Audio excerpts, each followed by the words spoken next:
Alright, X-fans, let's rewind to 1992, the year X-Men. The animated series exploded onto our screens and changed superhero TV forever. This wasn't just another Saturday morning cartoon, it was a mutant revolution. The animation? Iconic. The characters? Perfection.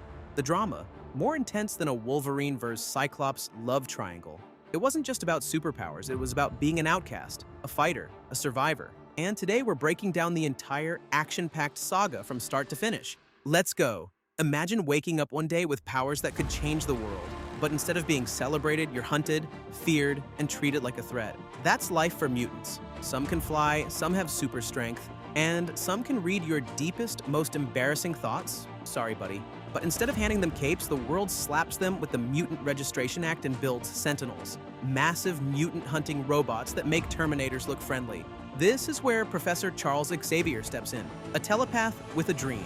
That one day, humans and mutants will live in harmony. So he builds Xavier's School for Gifted Youngsters, a place where young mutants can train, control their powers, and hopefully not get obliterated by killer robots. But this isn't just a school, it's a battleground, and his students, they're the X-Men, a team of heroes fighting to protect both mutants and humans from those who want them gone. Let's meet the squad. Cyclops, team leader, optic blasts, and enough repressed emotions to fuel a soap opera. Jean Grey, telepath, telekinetic, and caught in the middle of way too much romantic drama. Wolverine, healing factor, metal claws, rage management issues, will fight anything that moves. Storm can control the weather, lead a team, and make an entrance like a queen. Rogue absorbs powers with a touch, super strong, can fly, and has the saddest backstory award. Beast, blue fur, super genius, and talks like a walking Shakespeare play. Gambit charges playing cards with energy, throws them like bombs, flirts with literally everyone. Jubilee, firework powers, 90s mall rat fashion, and the ultimate little sister energy. Their goal? Stop threats like Sentinels, mutant terrorists, and an entire world that wants them gone. But while Xavier believes in peace, his old friend turned enemy Magneto believes in war. And that's where the real battle begins. Before we dive in, I need backup. I'm on a mission to hit 1,000 subscribers, and every click brings us closer. So if you're enjoying the ride, hit that subscribe button. Consider it your official initiation into the team. Now let's get back to the action. The world hates mutants, and when people are scared of something, they don't sit down and talk it out. They build giant, unstoppable death machines to deal with the problem. Enter the Sentinels, massive, soulless, government-funded mutant hunting robots with one job: exterminate mutants on sight. These things don't negotiate, they don't hesitate. They just scan your DNA, target locked, and boom. You're either captured or crushed. And who's their first unlucky victim? Jubilee. Jubilee, a teenage mutant with explosive firework powers, is just trying to live her life when a sentinel crashes through a mall because subtlety is overrated and tries to capture her. Luckily, the X-Men swoop in, take out the robot, and bring Jubilee back to their mansion. Welcome to the team, kid. But this is just the beginning. Turns out there's an entire government agency tracking mutants, keeping secret files on them, and surprise, surprise, handing that information over to the Sentinels. So the X-Men do what any responsible superhero team would do: break into their headquarters and delete every file. The mission? A success, but at a cost. During the raid, Beast is captured, Morph is killed, or so we think, and Wolverine? Oh, Wolverine is pissed. And just when it seems like things can't get worse, Magneto arrives. See, while the X-Men are out here risking their lives to protect humanity, Magneto has a very different approach. Destroy humanity before they get the chance to do the same to mutants. And he's not alone. Magneto builds his own team, the Brotherhood of Mutants, a squad of powerful outcasts who believe mutants should rule, not serve. He recruits mutants like Sabretooth, Wolverine's unhinged rival,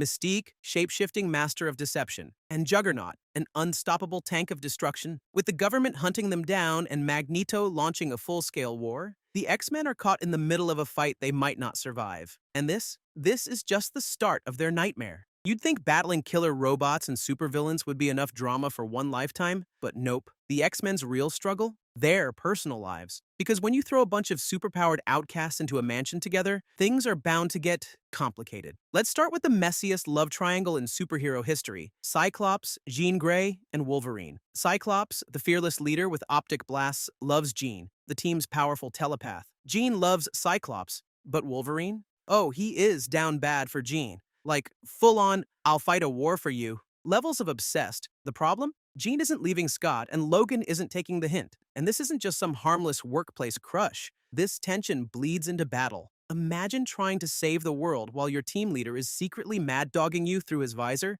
because he knows you were staring at his girlfriend. But hey, at least they keep it professional, right? Wrong. Because when Jean gets kidnapped by villains every other week, who's the first one charging in claws first? Wolverine. And who's standing in the back, gritting his teeth because he has to trust Wolverine with the woman he loves? Cyclops. And that's just one disaster. Rogue, arguably the most tragic X-Man of them all, has the worst luck in romance. She can't touch anyone without absorbing their memories, powers, and possibly their soul. So when she starts catching feelings for Gambit, the smooth-talking, card-throwing Cajun, things get painful. Because Gambit, he flirts like it's his full-time job. Rogue, can't touch you, Remy. Gambit, Cherry, that just makes the game more fun. And yes, he actually calls her Cherry every 5 seconds. Meanwhile, Gambit has his own drama. Turns out, before joining the X-Men, he was part of the Thieves Guild, and oh yeah, he was also engaged to someone else. When his ex-fiancée comes back into the picture, Rogue's like, "Excuse me, what?" And let's just say the gloves come off, literally.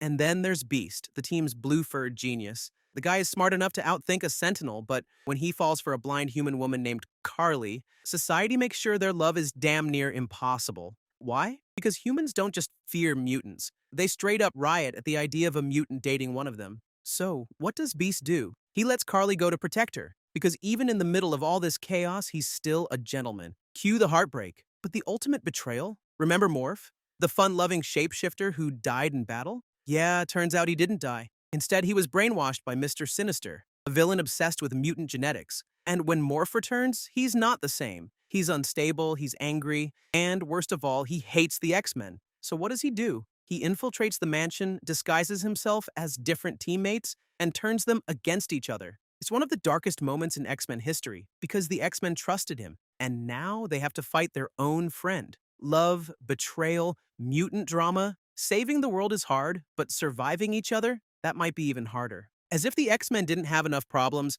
now they have to deal with a villain who literally cannot die.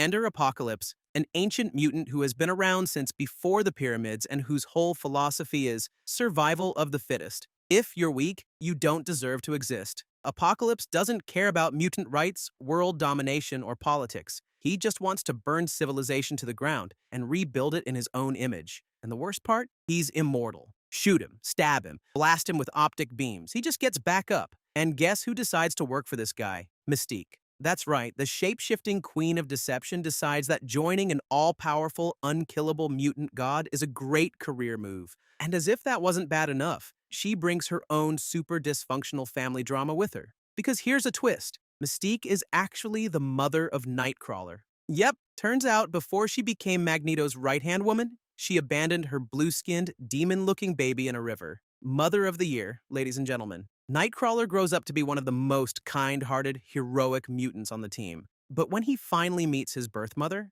let's just say Thanksgiving is going to be awkward. But wait, there's more. Turns out Mystique is also the adoptive mother of Rogue. She raised Rogue as her own daughter, trained her to be a villain, and even encouraged her to attack Captain Marvel, which is how Rogue accidentally stole her powers of flight and super strength. So when Rogue finally breaks free and joins the X-Men, she has one goal: never become like the woman who raised her. And just when you think the X-Men's personal lives couldn't be any messier, time travel happens. Bishop, a soldier from a dystopian future where Sentinels have wiped out most mutants, arrives in the present day with a dire warning.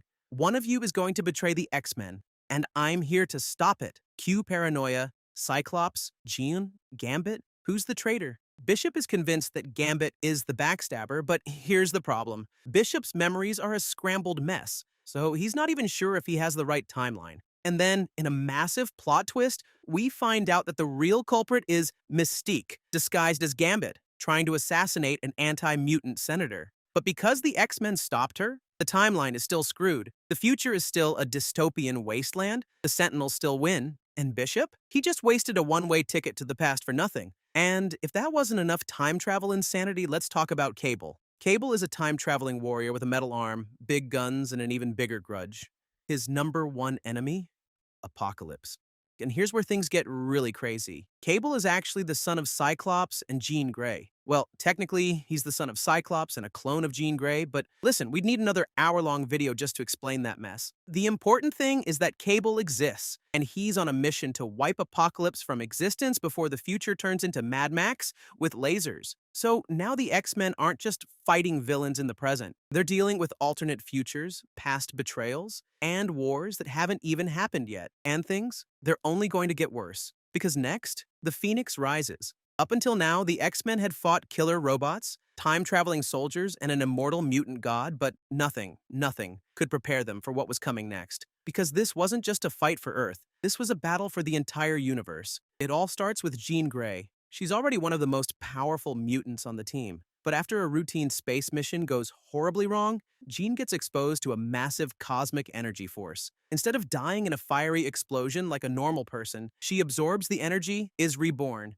and rises out of the ocean like an absolute goddess. Enter the Phoenix. Suddenly, Jean isn't just Jean anymore, she's stronger, faster, practically invincible. She can shatter mountains with a thought, teleport across space, and burn enemies into dust with the power of the cosmos. The X-Men are shocked. Wolverine? Definitely into it. But the universe? Oh, the universe is terrified. Because this Phoenix Force is one of the most powerful entities in existence. And Jean is barely holding on to control. Cue the Shi'ar Empire, an intergalactic alien race that sees Jean as a walking, talking, planet-destroying weapon. Their empress, Lilandra, is like, yeah, we should probably kill her before she wipes out a galaxy. Meanwhile, back on Earth, Jean is already being targeted by villains who want to control her. Enter the Hellfire Club, a secret society of rich, powerful mutants who dress like Victorian vampires and manipulate people for sport. Their leader, Mastermind, seduces Jean, not with love, but with mind games. He traps her in a mental illusion, convincing her that she's actually a powerful noblewoman from centuries past. She forgets who she is. She forgets the X-Men. And worst of all, she embraces the darkness. And just like that, Jean Grey is gone. In her place, the Dark Phoenix. And if Phoenix was powerful before, now she's unstoppable. She doesn't just defeat the X-Men, she humiliates them. Cyclops tries to bring her back. She breaks their psychic connection. Wolverine sneaks up on her. She throws him into space. The whole team attacks at once. She barely blinks. And then it happens. The moment that makes this one of the greatest comic book stories of all time. Dark Phoenix leaves Earth, flies into deep space, and eats a star. You read that right. She devours an entire sun, causing it to go supernova and wipe out an entire planet of innocent alien life. And that's it. Jean Grey is no longer Jean Grey. She's a cosmic force of destruction. Realizing that Jean is too far gone, the Shi'ar Empire returns with a fleet of warships to put her down permanently. But the X-Men? They're not about to let their teammate, their family, be executed. So, in one of the most legendary battles in X-Men history, the X-Men fight the entire Shi'ar Imperial Guard on the moon for Jean's soul. And it's brutal. One by one, the X-Men fall. Cyclops is the last one standing, begging Jean to fight back. And for a second, just a second, Jean comes back to herself. She looks at Scott, she sees what she's done, and she makes a choice. Jean uses the last of her strength to disintegrate herself, choosing death over losing control again. Scott collapses. The X-Men watch in shock, and just like that, Jean Grey is gone. The Phoenix is gone. The war is over. But the pain? That never goes away. You'd think after losing one of their most powerful members in a cosmic showdown, the X-Men would get a little break. Maybe a vacation? A nap? Nope. The universe has other plans because the second they barely recover from the Dark Phoenix disaster, they're thrown into more chaos than ever before. First up, the Savage Land. Picture this. Xavier and Magneto, former best friends, now bitter enemies, get stranded in a prehistoric jungle filled with dinosaurs, supervillains, and mutants gone wild. Yes, you heard that right. Dinosaurs. With their powers mysteriously gone, Xavier and Magneto are forced to work together to survive. And guess what? It turns out they actually make a great team. If only they could stop trying to kill each other for 5 minutes. Meanwhile, back at the mansion, the X-Men return home to find that Juggernaut, Xavier's massive, unstoppable half-brother, has completely trashed the place. Doors smashed, walls crushed, furniture totaled. And in classic Juggernaut fashion, he's just standing there like, oh, did I do that? But Juggernaut isn't even the biggest problem. That honor goes to Omega Red, a Soviet mutant super soldier with deadly metal tentacles who is obsessed with bringing back the Soviet Union. And if that wasn't enough, Mojo shows up. If you don't know Mojo, Mojo is a ruthless ruler from another dimension who controls everything through TV. He kidnaps the X-Men and forces them into Mojo World, a strange place where they have to fight in deadly battles, all for his entertainment and the amusement of his audience. The X-Men barely escape, but before they can even breathe, another villain shows up, the Shadow King. This guy isn't just a normal mutant. He's a psychic parasite who feeds on fear, pain, and suffering. And where does he decide to attack? Inside Xavier's own mind. The X-Men have to literally enter their professor's head to battle the Shadow King in the astral plane, a twisted nightmare world where the rules of reality don't exist. It's trippy, terrifying, and completely insane. And just when they think they've won, Apocalypse comes back. Because of course he does. The ancient, all-powerful mutant decides he hasn't tormented the X-Men enough. So this time, he hatches a new plan, using alien technology to wipe out all weak mutants and create a world where only the strongest survive. The X-Men try everything to stop him, but Apocalypse is immortal. No matter what they throw at him, he keeps coming back. At this point, the X-Men are tired, beaten, and barely hanging on. But the worst is yet to come, because now, Magneto has had enough, and he's about to make his biggest move ever. Magneto is done playing nice. After years of fighting for mutant survival, he decides it's time to take things to the next level. He builds Asteroid M, a massive space station where mutants can live free from human oppression. Sounds great, right? Well, not exactly. Because Magneto doesn't just want a safe haven. He wants revenge. His plan? Launch nuclear missiles at Earth and wipe out humanity once and for all. The X-Men storm Asteroid M to stop him,